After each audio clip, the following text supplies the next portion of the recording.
Caius Army. Today is July 16, 2022, and we will be discussing CPR. So CPR stands for cardiopulmonary resuscitation. So anytime that the heart stops is when you would start CPR.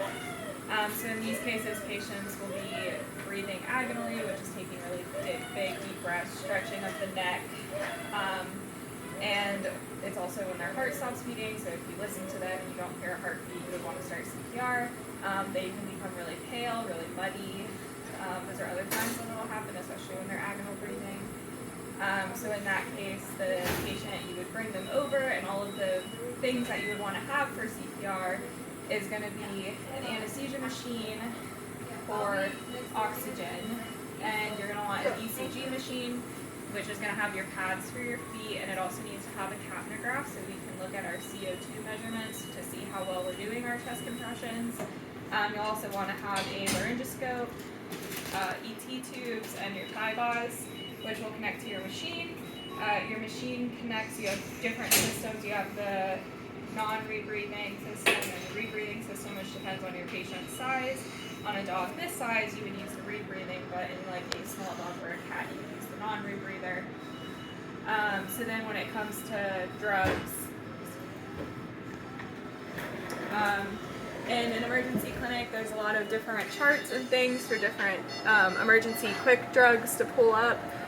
In this case, we have our two most common, which are epinephrine and atropine.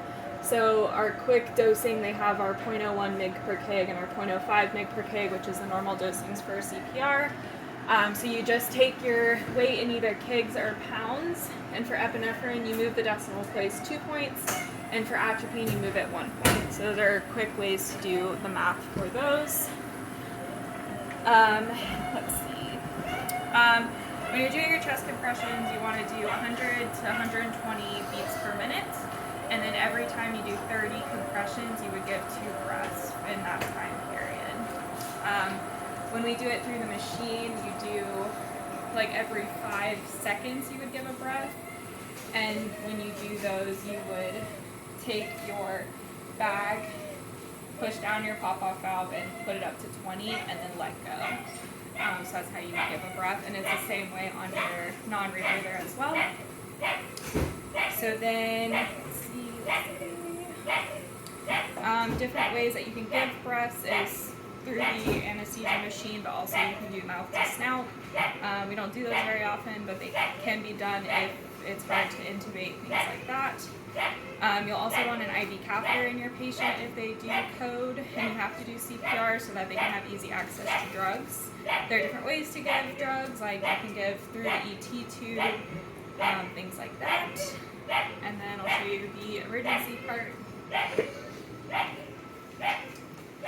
So we keep a crash cart right next to our CPR area where we keep all of our drugs.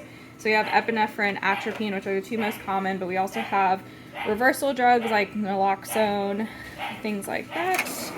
We also keep syringes and like blood tubes because if a patient codes, you'll also want to check blood work to see what's going on. Catheter supplies, anything you would need. We have all of our endotracheal tubes, thigh gauze, laryngoscopes in the back. Ambu bags is another way you can breathe for patients if a oxygen machine is not accessible or the oxygen is out or something happens. Fluid bags, drip lines, and for miscellaneous things, but you have defibrillator paddles for if you do open chest. Okay, now the compressions.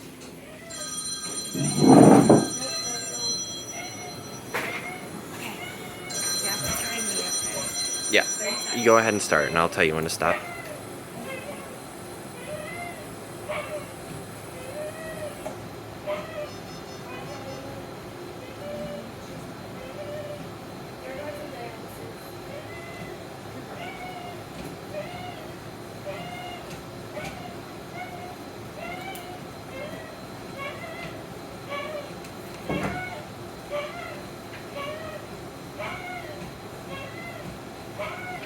Okay, in 3, 2, 1. Okay. Okay. So when it comes to the compressions, you would want to make sure that you have something supporting your back because when you decompress lot of times the animal can move. You also want to make sure that you keep your arms locked and you're moving your whole body, not just your elbows or your shoulders, because you can wear yourself out. Compressions are usually done in 2-minute intervals. So one person will do compressions for 2 minutes and then you switch out.